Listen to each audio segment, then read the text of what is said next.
My name is Brandy and I suffer from crippling anxiety when it comes to my children. If you grew up when I did, you remember that it was like a fun time joke of people ingesting these.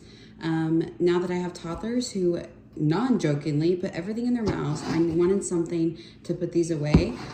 So I got this SUNPENNY laundry pod holder, so I can just dump all my pods down into here. And then what's really nice is on top of that, they have a little container where you can put your dryer sheets, so everything can fit in here.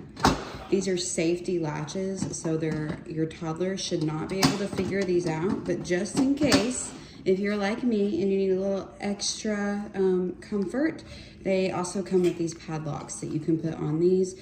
If your laundry room or anything is easily accessible to your kids, and even if it's not, and things like this pop into your head in the middle of the night like they do me, this is a great thing to have in your laundry room. It's also nice and aesthetic. I have like a farmhouse vibe, modern vibe in my home, and this fits this really well. That's my baby in the background. So this is perfect for my laundry room, peace of mind, cute storage. It's a win.